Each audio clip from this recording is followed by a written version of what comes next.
Kalau misalnya kamu lagi ada di posisi baru lulus terus mau mulai cari kerja dan bingung nih nyiapin apa aja ya. Banyak nih fresh graduate yang kayak buru-buru pengen kerja, gak tahu nih bisa nggak nih gue kerjain. Ya kalau misalnya kamu ngelamar kerjanya lewat orang dalam mungkin nggak terlalu butuh ya. Hey, rezeki itu di tangan yang di atas ya. Sampai kamu dilamar sama orang, bercanda. Hai Ninteniders, hari ini ketemuan lagi barengan sama Sevia Dara di MBU Memang Butuh Uang.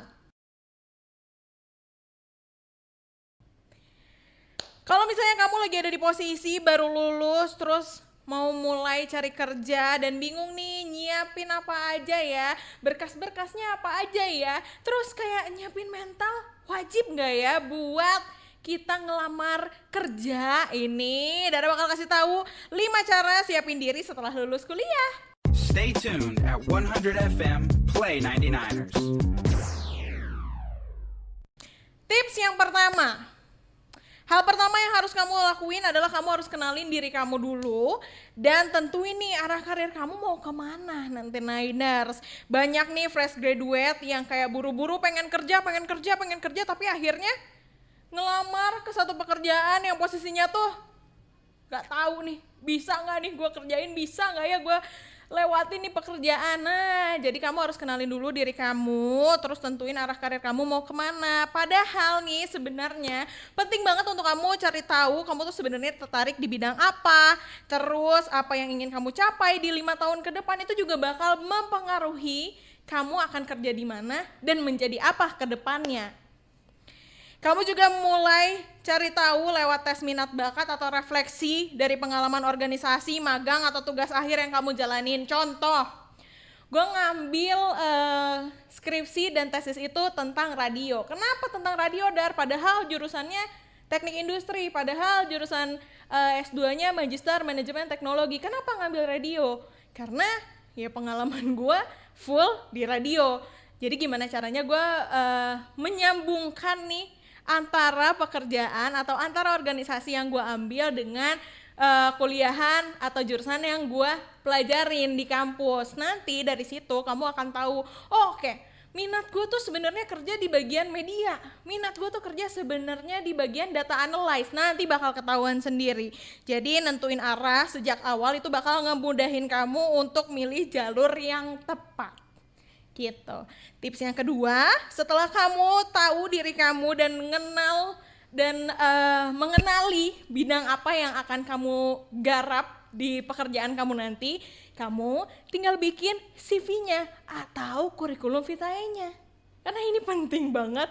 Apalah arti seorang Dara kalau misalnya ngelamar kerja tanpa CV? Ya kalau misalnya kamu ngelamar kerjanya lewat orang dalam mungkin gak terlalu butuh ya si CV ini ya. Tapi kalau kamu ngelamar kerjanya beneran nih dari nol banget, kamu butuh banget yang namanya CV. Walaupun kamu belum punya pengalaman kerja, kamu bisa tampilin dan yakinin HR-nya atau perusahaan yang akan kamu lamar itu dengan magang atau organisasi atau project yang kamu udah jalanin, atau mungkin kamu pernah freelance, masukin aja langsung ke CV-nya kamu. Dan pastiin kamu untuk bikin CV-nya ini CV ATS, bukan CV kreatif ya. Karena CV kreatif ini tuh biasanya digunain untuk event-event yang kayak gitu. Tapi kalau CV ya ATS ini tuh dipakai untuk benar-benar kamu ngelamar ke perusahaan. Jadi CV yang harus kamu bikin itu harus simple, harus padat, terus bersih, terus jujur dan relevan. Jadi kalau misalnya nih kamu mau ngelamar ke satu perusahaan yang posisinya tuh jadi business development. Nah isi dari CV kamu itu yang berhubungan sama bisnis. Jangan kamu pernah juara satu musik terus kamu masukin di CV kamu, kan gak nyambung. Perusahaan juga jadi bingung nih, ini kira-kira minatnya ke musik atau ke bisnis. Susah ya. Jadi pastiin CV kamu singkat, padat, jelas, dan juga satu lagi, jujur. Ya jangan dilebih-lebihin, jangan dikurang-kurangin. Nanti takutnya ketika kamu ngelebih-lebihin CV kamu gak sesuai sama kemampuannya. Aduh, jangan sampai ya.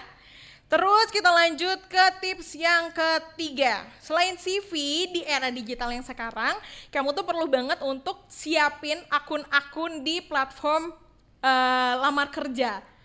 Contohnya kayak kamu harus aktif di LinkedIn, terus Glints, terus Jobstreet atau beberapa platform lainnya, karena nih beberapa aplikasi ini tuh bisa kamu gunain untuk mencari lowongan kerja yang sesuai sama pengalaman, kemampuan, dan minat kamu.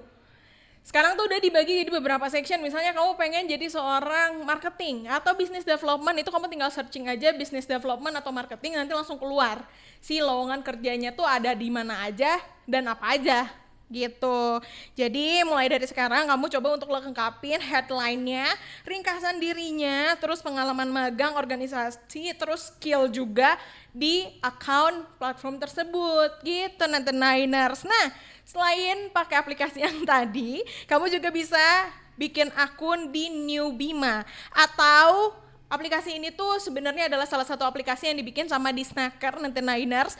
Kepanjangannya adalah Bandung Integrated Manpower Management Application. Ini tuh sebenarnya aplikasi official dari Disnaker yang ngebantu orang-orang untuk mencari kerja. Jadi nggak perlu takut kemakan hoax, karena yang masuk ke sana atau perusahaan yang masuk ke sana tuh memang udah diseleksi langsung sama Disnakernya sendiri nanti Niners. Walaupun New Bima ini sebenarnya dikembangin sama Disnaker Kota Bandung, tapi tenang aja, buat kamu yang di luar Kota Bandung kamu bisa pakai aplikasi ini juga begitu. Jadi manfaatin semua platform yang tersedia biar peluang kamu makin luas, langkah awal karir kamu makin siap buat ke depannya begitu. Lanjut ke tips yang keempat. Selanjutnya, kamu coba untuk list perusahaan mana aja yang ngebuka lowongan. Misalnya, ada perusahaan A, lowongan kerjanya ini, perusahaan B lowongan kerjanya ini, perusahaan C lowongan kerjanya ini. Nah, cari nih perusahaan yang relevan sama minat dan tujuan kamu.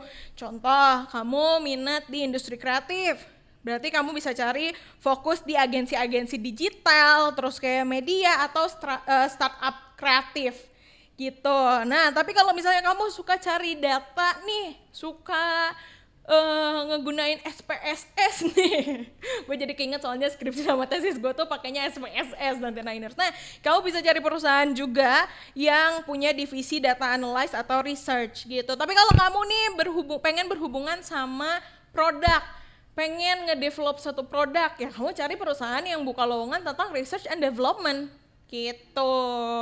Jadi kamu harus lihat value-nya dulu, terus kamu juga harus lihat nih budaya kerjanya tuh seperti apa, karena fun fact-nya setelah gue mencoba untuk kerja di sana sini dan lain-lainnya, lingkungan kerja itu benar-benar berpengaruh dan benar-benar ngebantu kita untuk jauh lebih semangat kerja. Jadi kamu harus cari dulu nih value sama budaya kerja mereka udah sesuai sama gaya kerja kamu atau belum, karena cocok secara visi dan lingkungan itu penting banget buat kamu berkembang di awal karir kamu. Ini sih sebenarnya jadi salah satu alasan kenapa Dara tetap stay hampir 8 tahun di radio ini, karena mungkin lingkungan kerjanya juga gue suka kayak gitu. Lanjut ke tips yang terakhir, tips yang kelima. Yang gak kalah penting setelah mulai apply ke perusahaan-perusahaan, tetap konsisten dan jangan putus asa. Karena begini ya, gue punya teman, ini sedikit cerita aja nanti, gue punya teman yang dia tuh udah ngelamar sekitar ke 200 perusahaan, 200 atau 250 perusahaan dalam waktu 2 bulan apa 3 bulan, tapi kenapa ya kok belum keterima juga. Ini yang salah dari gue apa sih? Apakah CV-nya yang gak bener? Pengalaman kerja gue juga banyak. Nah, ini adalah salah satu ujian hidup nanti Naidars ya, yang perlu kamu tahu kalau cari kerja sekarang memang tidak mudah, tapi tidak susah juga ketika kamu terus semangat, ketika kamu terus menjalani hari-hari kamu ketika kamu mencari kerja, begitu. Jadi fresh graduate itu gak mudah, mulai dari ditolak lamaran, terus bingung arah hidup, bandingin lah, temen gue udah dapet kerja di perusahaan besar ya kan, kenapa ya gue gak dapet mulu, padahal sebenarnya dari segi nilai, dari segi IPK, gedean gua, kenapa gua yang nggak dapat kerja dia dapat kerja? Hey, rezeki itu di tangan yang di atas ya. Kalau kamu belum dapat kerja ya cari terus sampai dapat. Begitu. Ingat, progres yang kecil jauh lebih baik daripada kamu diem di tempat nanti Niners. Jadi kamu harus konsisten apply kerja, konsisten juga upgrade diri, konsisten juga jaga semangat. Kalau kamu loyo terus ya kan, nggak mau cari kerja ya, gimana mau dapat kerjaannya? Jadi fresh graduate itu sebenarnya bukan akhir dari perjalanan, tapi awal dari petualangan nanti Niners. Lebih cepat nih ngelulusin sarjana dan teman-temannya daripada pengusaha bikin perusahaan. Jadi jangan muluk-muluk soal gaji ya nanti Niners. Selama kerjaan kamu sesuai sama kemampuan kamu ya udah gas aja. Semakin value kamu berkembang, nanti gaji juga akan ngikutin kok. Tenang aja, santai aja ya kan. Yang penting apa? Bertahap. Gaji itu nggak langsung, misalnya kamu fresh graduate gajinya langsung 10 juta, enggak. Ngerintis dulu, mulai dari awal dulu, mulai dari UMR dulu misalnya, atau mungkin di bawah UMR juga nggak apa-apa, yang penting kerjaan kamu sama gaji kamu itu sesuai gitu. Ingat, nggak apa-apa kalau jalan pelan-pelan, yang penting kamu terus melangkah, karena setiap langkah kecil yang kamu ambil hari ini bisa jadi pintu besar di masa depan kamu. Tetap semangat, jangan patah semangat juga buat ngelamar kerja sampai apa? Sampai kamu dilamar sama orang, bercanda. Segitu aja mungkin tips yang bisa gue kasih, sampai bertemu di MBU selanjutnya, memang butuh uang.